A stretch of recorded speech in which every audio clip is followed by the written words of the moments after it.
બિલકુલ ત્યાં બેલેટ પેપરથી ચૂંટણી યોજાણી અને તમે જુઓ કે આમ આદમી પાર્ટીની ભારી બહુમતીથી જીત થઈ.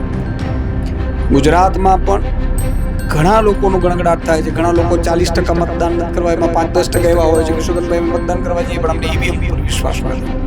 તો ચૂંટણી પંચે, લોકતંત્રએ, કેન્દ્ર સરકારે વિચારવું જોઈએ, ખરેખર બેલેટનો પણ ઓપ્શન આપવું જોઈએ. સોશિયલ મીડિયાના ઇન્ફ્લુએન્સર હતા, જે સ્ટાર્સ હતા, કે જે આજે કહેવાતા સેલિબ્રિટીઝ છે, એ લોકો એવા નિવેદનો આપેલા છે કે ભારતીય જનતા પાર્ટીની સરકાર બનશે તો 30 રૂપિયા પેટ્રોલ થઈ જશે, 25 રૂપિયા પેટ્રોલ થઈ જશે, કાળું નાણું પાછું આવી જશે. હવે એ જ લોકો એવું કહે છે કે 5-7 રૂપિયાથી પેટ્રોલ વધારે વધી જાય તેનાથી જે જનતાને કંઈ ફરક નથી પડતો, જનતાને તો વિકાસ જોઈએ છે. આમ આદમી પાર્ટીની ટીમોએ આવેદનોમાં આમ આદમી પાર્ટીના લોકોને મળી છે. કેટલાક ખેડૂત આગેવાનો આમ આદમી પાર્ટીના અમારા લીડરો હતા, એમને કહ્યું કે ભાઈ અમે આને પોલિટિકલી કરવા નથી માંગતા, જેથી કરીને અમને ન્યાય ન મળે. એટલે આમ આદમી પાર્ટીએ વિધાઉટ બેનરે કામ કર્યું છે. આમ આદમી પાર્ટી દરેક વસ્તુની અંદર સરકારના વિરોધમાં બોલવા માટે અમે નથી બંધાયેલા કોંગ્રેસ પાર્ટીની જેમ, પરંતુ જે જગ્યાએ સરકારે સારા કામ કર્યા હશે તો અમે વખાણીશું, કેમ કે અમે ગુજરાતી છીએ. ગુજરાતી તરીકે જો સરકાર ગુજરાતના લોકો માટે સારું કામ કરતી હશે તો ભારતીય જનતા પાર્ટીના નેતાઓના પગે પડીને એમનું અભિનંદન પાઠવવું હશે તો આજે કરણ બારોટ પોતે જશે. પણ એમના ભાજપના જે આગેવાનો, કાર્યકર્તાઓ છે, એ કાફલાઓ લઈને હજી પણ ફરે છે. એ તો ઘરે બેસી નથી કરતા, તો દેખાડા કરે છે. પછી પેટ્રોલ ડીઝલ છે એ રસી આપવા માંગે છે, આપણે તેલ, ક્રૂડ ઓઇલ, તો આપણે લેતા કેમ નથી? સાચા હિન્દુ છો તો આ તમામ લોકોને ન્યાય અપાવો. તમે સાચા હિન્દુઓ છો તો હિન્દુઓ માટે સારી એજ્યુકેશન સિસ્ટમ આપો, હિન્દુઓ માટે સારી હેલ્થ સિસ્ટમ આપો, હિન્દુઓને ફ્રી વીજળી આપો. તમામ મહિલાઓને ગુજરાતની અંદર કોઈ પણ ધર્મની, હિન્દુ હોય, મુસ્લિમ હોય, કોઈ પણ, તમામ લોકોને તમે સારી હેલ્થ સિસ્ટમ આપો, તમામ લોકોને સારું એજ્યુકેશન આપો, તમામને ફ્રી વીજળી આપો.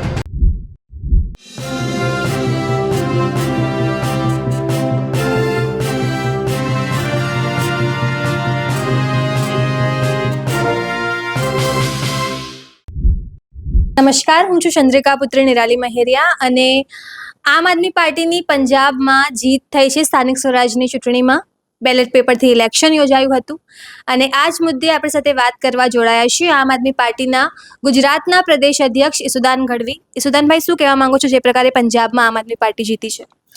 બિલકુલ, પંજાબમાં અત્યાર સુધી ગામડાઓમાં તો આમ આદમી પાર્ટી જીત મેળવતી જ હતી, પરંતુ પહેલી વખત પંજાબમાં 5થી વધુ મહાનગરપાલિકાઓ મેયર બનવા જઈ રહ્યું છે.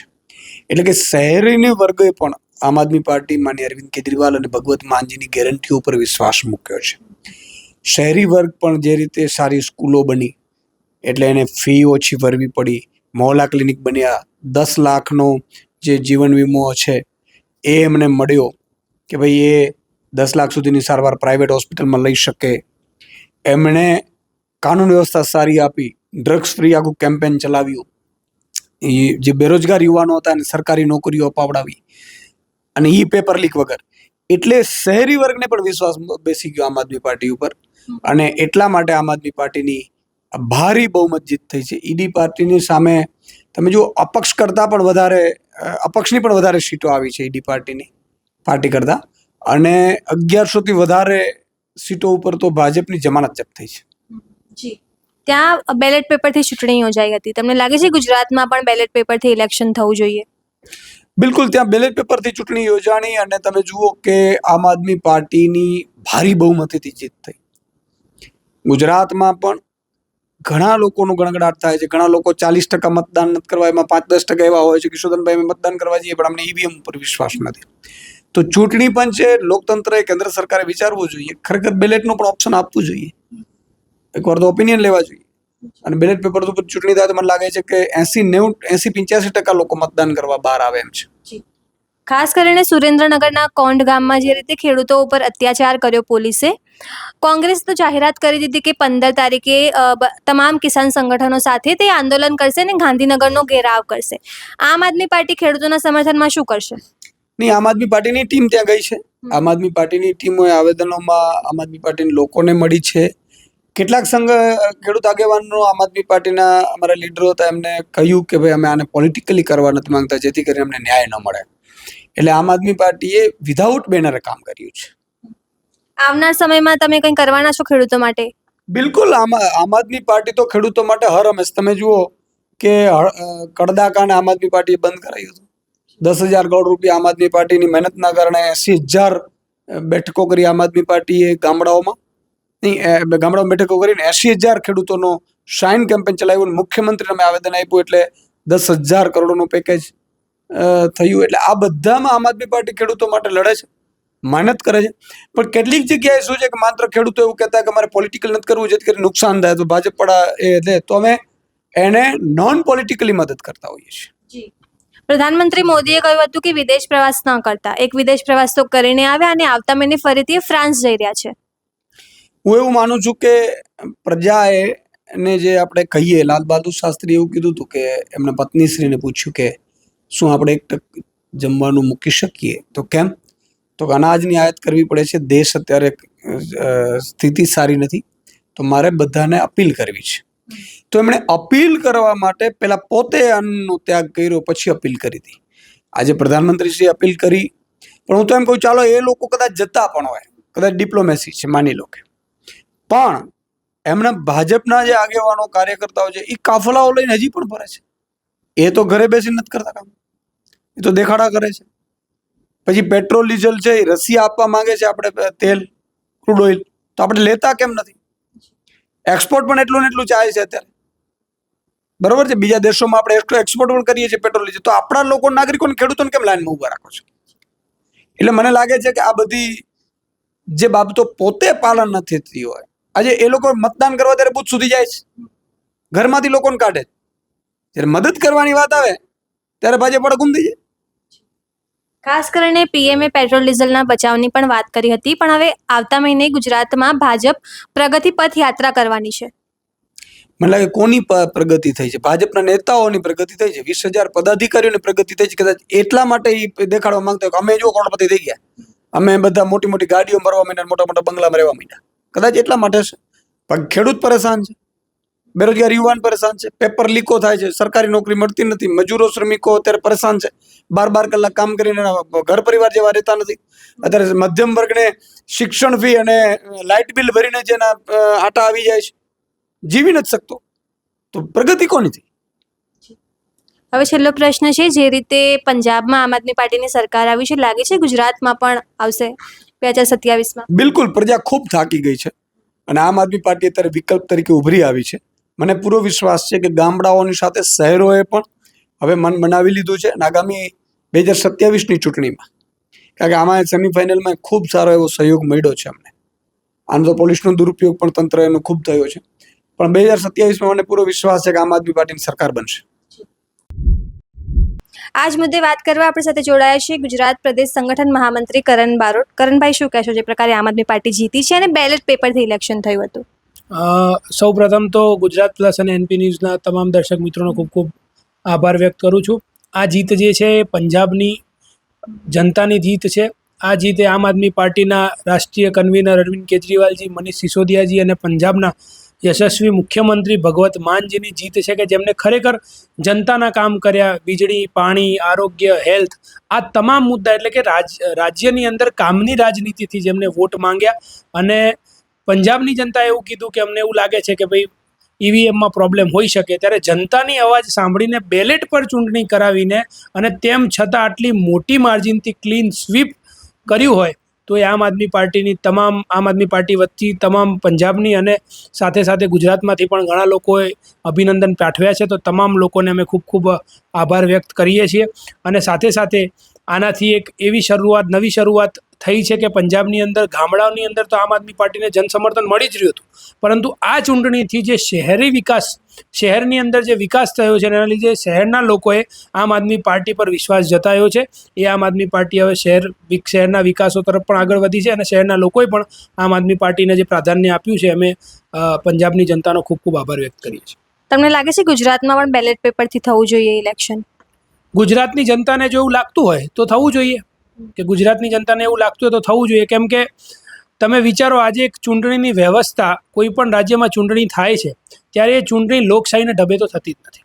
કેમ કે જ્યારે તમે ગુજરાતના સ્થાનિક સ્વરાજની ચૂંટણી જોઈ લો, કે જ્યારે આમ આદમી પાર્ટીએ પોતાના ઉમેદવારો મેદાનમાં ઉતારવાના હતા, તો એના પહેલાં જે ઉમેદવારોના નામ જાહેર થયા, તો એ પહેલાં તો એ લોકો ફોર્મ જ ના ભરી શકે. એના માટે આ સરકારે તમામ પ્રયત્નો કરાયા. આજે એમના સમાજમાંથી એમના ઉપર દબાણ આપવામાં આવે, પોલીસ તંત્ર દ્વારા દબાણ આપવામાં આવે, પોલીસના લોકો ફોન કરીને કે તમારે ફોર્મ નહીં ભરવાનું, આજે કોઈ પણ જગ્યાએ એમને ઉપાડીને લઈ જાય. એટલે બધા પ્રયત્નો થયા, પહેલાં તો ફોર્મ ના ભરે, ફોર્મ ભરીને મેદાનમાં ઉતરે તો પ્રચાર ના કરી શકે. તમે જતા હોય તો તમારા પાછળ તમારી વોચ રાખવામાં આવે, તમારા ફોન ચૂંટવી લે, આ તમામ વસ્તુ થાય. એટલે તમે મુદ્દા જે જનતાના મુદ્દાને લઈને જે જનતાની સમક્ષ જઈને જે લડવા માંગો છો એ તમને લેવલ પ્લેઇંગ ફિલ્ડ જ ના મળે, ફેર વોર જ કરવા, તમને ફેર લડાઈ જ કરવા ના મળે તો તમે કેવી રીતે જનતાના પ્રશ્નો ઉપાડી શકશો? એટલે આવા તમામ હથકંડા સરકારે અપનાવ્યા છે ને તેમ છતાં આમ આદમી પાર્ટી ગુજરાતમાં 600 જેટલી સીટો પર જીતી છે, 12 જેટલી તાલુકા પંચાયત, 4 તાલુકા પંચાયતમાં ઇક્વલ થયું, 9 જેટલામાં ડિસાઇડિંગ ફેક્ટર, અને બહુ બધી જગ્યાએ વિપક્ષમાં અમે બેઠા છીએ. એટલે તેમ છતાં આવી અમારી લડાઈ અમારા કાર્યકર્તાઓએ લડી. અમારા નેતા પ્રદેશ અધ્યક્ષ માનનીય ઈસુદાનભાઈ ગઢવી, મનોજભાઈ સોરઠિયા, અમારા પ્રભારી શ્રી ગોપાલરાયજી, દુર્ગેશભાઈ, અમારા કાર્યકર્તાઓના ઉપર ઘણા ઢગલો બંધ FIRઓ થઈ. તેમ છતાં આજે બિહાર અને યુપી જેવું અહીંયા જ્યારે ગુજરાતમાં ભારતીય જનતા પાર્ટીએ કર્યું, તેમ છતાં અમે લડ્યા. અમને અમારા કાર્યકર્તાઓ ઉપર ખૂબ જ ગર્વ છે અને આ પરિણામથી અમે સંતુષ્ટ છીએ, પરંતુ અમે હાર્યા નથી, અમે હજી લડતા રહીશું. પેટ્રોલ અને ડીઝલના જે રીતે ભાવ વધી રહ્યા છે અને રશિયા સસ્તું તેલ આપવા માંગે છે, તો PM મોદી કેમ નહીં લેતા હોય? હા, એટલે પ્રશ્ન તો એ જ છે નિરાલીબેન કે 2014માં ઘણા મોટા નેતાઓ એવું કહેતા હતા કે પેટ્રોલના અને ડીઝલના જ્યારે ભાવ ઘટે તો એ ખાલી પેટ્રોલના ભાવ નથી ગણતા, એ કોઈક પ્રધાનમંત્રીનું કંઈક ઘટે છે. એવા નિવેદનો જે અત્યારે પ્રધાનમંત્રી બનીને બેઠા છે એ લોકોએ આપેલા છે. અને એ વખતે ઘણા એવા સોશિયલ મીડિયાના ઇન્ફ્લુએન્સર હતા, જે સ્ટાર્સ હતા, કે જે આજે કહેવાતા સેલિબ્રિટીઝ છે, એ લોકો એવા નિવેદનો આપેલા છે કે ભારતીય જનતા પાર્ટીની સરકાર બનશે તો 30 રૂપિયા પેટ્રોલ થઈ જશે, 25 રૂપિયા પેટ્રોલ થઈ જશે, કાળું નાણું પાછું આવી જશે. હવે એ જ લોકો એવું કહે છે કે 5-7 રૂપિયાથી પેટ્રોલ વધારે વધી જાય તો એનાથી જે જનતાને કંઈ ફરક નથી પડતો, જનતાને તો વિકાસ જોઈએ છે. તો એ વખતે તમે જનતાને મૂર્ખ બનાવતા હતા અને એ વખતે તમને એવી ખબર નહોતી કે આ વસ્તુ કેમ વધે છે. અને વધારે વાત દર્શકોને મારે તો એ કહેવી છે કે જ્યારે એ વખતે પેટ્રોલનો ભાવ 60-65 રૂપિયા હતા ત્યારે ક્રૂડ ઓઇલનો ભાવ પણ વધારે હતો. ક્રૂડ ઓઇલનો ભાવ 100 રૂપિયાથી વધારે હતો. હવે અત્યારે તમે જુઓ તો અત્યારે ક્રૂડ ઓઇલનો ભાવ ઘટેલો છે પણ પેટ્રોલનો ભાવ વધે છે. જ્યારે ક્રૂડ ઓઇલનો ભાવ દેશમાં 2-3 વર્ષ પહેલાં ઘટેલો ત્યારે પેટ્રોલનો ભાવ આ લોકોએ ના ઘટાડ્યો, ડીઝલનો ભાવ આ લોકોએ ના ઘટાડ્યો. અને આજે પણ ક્રૂડ ઓઇલ ઘટ્યું છે તેમ છતાં પેટ્રોલ ડીઝલનો ભાવ ઘટ્યો નથી. મતલબ કે જનતાને મૂર્ખ બનાવવાના, જનતાને હિન્દુ મુસલમાનના નામે ઝઘડાવાના, જનતાને કોઈ પણ પ્રકારની સુવિધા નહીં આપવાની. સરકાર એવું ઈચ્છે છે કે જનતા નવરી ના થવી જોઈએ. આ તમે સારી રીતે તમને સરકારી સ્કૂલમાં તમારા બાળકો ભણી લેતા હોય, તમારે એમાં ખર્ચો ના થાય, સરકારી હોસ્પિટલો અંદર તમારી સુવિધા થઈ જાય, તમારે ખર્ચો ના થતો હોય, તમારો પગાર સારો એવો થતો હોય, તમે 2 રૂપિયા બચાવી શકતા હોય તો તમે ફ્રી થાઓ. એટલે તમે મેન્ટલી થોડા સ્ટ્રેસ ફ્રી થાઓ તો તમે એવું વિચારો કે ગુજરાતની અંદર શું ભૂલ છે, કે શું કમી છે, કે શું વધારે સારું થઈ શકે. પણ તમે સવારે 9 વાગે ઉઠો અને રાત્રે 9 વાગ્યા સુધી તમે એમાં જ પડેલા હોય કે મારે 1લી તારીખે 35,000નો EMI આવે છે, મારા છોકરાની ફીસ ભરવાની છે, મારા હોસ્પિટલનું બિલ ભરવાનું છે. આ તમામ વસ્તુમાં જો તમે પડેલા હો તો તમે કેવી રીતે સરકારની ખામી કાઢવા માટે કે સરકારના વિરુદ્ધ બોલવા માટે ઊભા પણ થઈ શકો? એટલે આ સરકાર એવું ઈચ્છતી નથી કે આમ જનતા 2 મિનિટ પર ઘરની બહાર નીકળીને શાંતિથી શ્વાસ લઈ શકે. આવી પરિસ્થિતિનું નિર્માણ ગુજરાતમાં કર્યું છે. અને હવે તો કન્ડિશન એટલી ખરાબ છે કે બાળકો જો ભણશે તો બોલશે ને, પેપર જ ફૂટી જાય છે, નીટના પેપર ફૂટી જાય છે, એમાં વિદ્યાર્થીઓ આત્મહત્યા કરી, ખેડૂતો આત્મહત્યા કરી રહ્યા છે. આજે યુરિયા નથી મળી રહ્યું, આજે ખેડૂતોને ડીઝલ નથી મળી રહ્યું, ટ્રેક્ટરોની લાઈન લાગેલી છે. ખાસ કરીને તમે ખેડૂતોની વાત કરી, કોંડ ગામમાં, સુરેન્દ્રનગરનું કોંડ ગામ છે, ત્યાં ખેડૂતો પર ખૂબ અત્યાચાર થયો છે, તેમને યોગ્ય વળતર માંગ્યું હતું, તેને લઈને તમને શું લાગે છે, તમે આમ આદમી પાર્ટી ખેડૂતો માટે શું કરવાની છે, કોંડ ગામમાં શું કરવાના છો? આમ આદમી પાર્ટીનું ડેલિગેશન સતત 2 દિવસથી એ લોકોના સંપર્કમાં છે, એમની સાથે ચર્ચા કરી રહી છે. ને દરેક વસ્તુ માટે રાજનીતિ કરવા કરતાં એમનો મુદ્દો ઉકેલાય એ તરફની સમાધાન થતું હોય, કે એ લોકોનું કામ થતું હોય, કે મેન એ લોકોને જે પણ તકલીફ છે એનું નિરાકરણ આવે. આમ આદમી પાર્ટી દરેક વસ્તુની અંદર સરકારના વિરોધમાં બોલવા માટે અમે નથી બંધાયેલા કોંગ્રેસ પાર્ટીની જેમ, પરંતુ જે જગ્યાએ સરકારે સારા કામ કર્યા હશે તો અમે વખાણીશું, કેમ કે અમે ગુજરાતી છીએ. ગુજરાતી તરીકે જો સરકાર ગુજરાતના લોકો માટે સારું કામ કરતી હશે તો ભારતીય જનતા પાર્ટીના નેતાઓના પગે પડીને એમનું અભિનંદન પાઠવવું હશે તો આજે કરણ બારોટ પોતે જશે, પગે પડીને અભિનંદન પાઠવશે કે તમે ગુજરાતના લોકો માટે સારું કામ કર્યું. પરંતુ તમે જો ખરાબ કામ કર્યા હશે, ખોટા કામ કર્યા હશે તો તમારી સામે આંખોમાં આંખ મિલાઈને વિરોધ કરવાનું અમને આવડે છે. આજે અમે જમીન ફાડીને નીકળેલા પીપળા છે, અમે કોઈના ક્યારામાં નથી રોપાયા. એટલે અમે જો ખરેખર જનતા માટે લડવું છે તો લડીશું. અમારા પર કેસ થશે, આમ આદમી પાર્ટીના નેતાઓ ઉપર, આમ આદમી પાર્ટીના કાર્યકર્તાઓ ઉપર બહુ કેસ છે.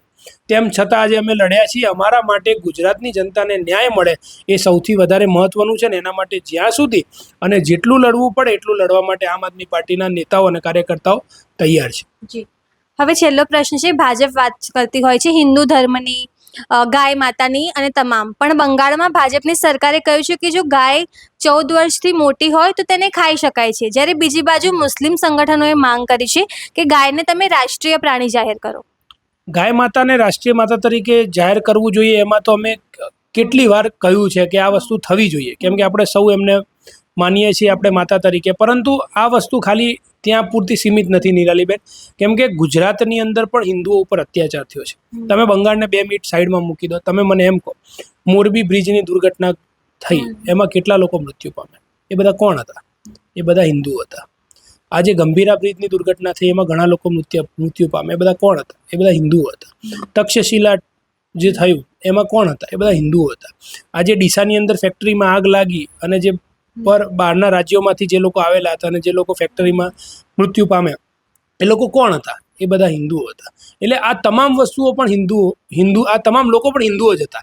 એટલે ખરેખર જો તમે એવું ઈચ્છતા હોય કે હિન્દુઓ ઉપર અત્યાચાર થઈ રહ્યો છે તો મારે તો ગુજરાતની તમામ જનતાને કહેવું છે કે ગુજરાતની અંદર આટલી બધી ઘટનાઓની અંદર હિન્દુઓ ઉપર અત્યાચાર થયો છે, હિન્દુઓ મૃત્યુ પામ્યા છે અને આજની તારીખે પણ એ લોકો ન્યાય માટે ભટકી રહ્યા છે. 2-3 દિવસ પહેલાં જ મેં એક વિડીયો જોયો હતો જેમાં એક પરિવારજન જે છે એવું કહેતા હતા કે અમે જ્યારે ન્યાયની માંગણી કરીએ છીએ ત્યારે અમારા ઉપર જે આરોપી છે એના દ્વારા દબાણ કરવામાં આવે છે કે કેસમાંથી પાછો હટી જા, નહીં તો તારા ઉપર અમે કંઈ પણ કરીશું. એટલે આ બધા કોણ છે? આ બધા હિન્દુઓ જ છે. જો તમે હિન્દુ રક્ષક છો, હિન્દુઓ માટે અવાજ ઉપાડો છો, તમે હિન્દુઓની પાર્ટી છો, પરંતુ તેમ છતાં આ તમામ ઘટનાઓની અંદર તમે ન્યાય નથી અપાવી શકતા, તો હું નથી માનતો તમે સાચા હિન્દુ છો. જો તમે સાચા હિન્દુ છો તો આ તમામ લોકોને ન્યાય અપાવો. તમે સાચા હિન્દુઓ છો તો હિન્દુઓ માટે સારી એજ્યુકેશન સિસ્ટમ આપો, હિન્દુઓ માટે સારી હેલ્થ સિસ્ટમ આપો, હિન્દુઓને ફ્રી વીજળી આપો. તમામ મહિલાઓને ગુજરાતની અંદર કોઈ પણ ધર્મની, હિન્દુ હોય, મુસ્લિમ હોય, કોઈ પણ, તમામ લોકોને તમે સારી હેલ્થ સિસ્ટમ આપો, તમામ લોકોને સારું એજ્યુકેશન આપો, તમામને ફ્રી વીજળી આપો. પણ આ વસ્તુ તમારે કરવી નથી, પરંતુ ફક્ત તમારે આને આગળ કરીને અને રાજનીતિ કરવી છે. એ રાજનીતિ આ વસ્તુમાં ના થવી જોઈએ. રાજનીતિ કામની રાજનીતિ થવી જોઈએ. જે પંજાબની અંદર આમ આદમી પાર્ટીએ કર્યું અને બેલેટની અંદર ચૂંટણી થઈ તેમ છતાં ક્લીન સ્વીપ કરીને પંજાબની અંદર ભારતીય જનતા પાર્ટીને 5મા નંબરે ધકેલીને આમ આદમી પાર્ટી 1લા નંબરે, કોંગ્રેસ, અકાલી દળ, બીજેપી ત્રણેયના વોટ ભેગા કરો તો આમ આદમી પાર્ટી જેટલા નથી થતા, એટલી મેજોરિટીથી આમ આદમી પાર્ટી જીતી. એના પાછળનું કારણ એ છે કે અમે હિન્દુ મુસ્લિમ નહીં પરંતુ કામની રાજનીતિ આગળ વધીએ છીએ. ગુજરાતની અંદર પણ લાગશે વાર, આવશે મજા. કામની રાજનીતિથી લડીશું, લોકોનો અવાજ બનીશું અને પરિણામ પણ અમને મળશે એવો અમને ગુજરાતની જનતા પર વિશ્વાસ છે. તો આ હતા આપણી સાથે આમ આદમી પાર્ટીના પ્રદેશ સંગઠન મહામંત્રી કરણ બારોટ. તમે આ તમામ મુદ્દે શું વિચારો છો અમને જરૂરથી કમેન્ટ કરીને જણાવજો. અમદાવાદથી સહયોગી નિશા સાથે નિરાલી મહેરિયા.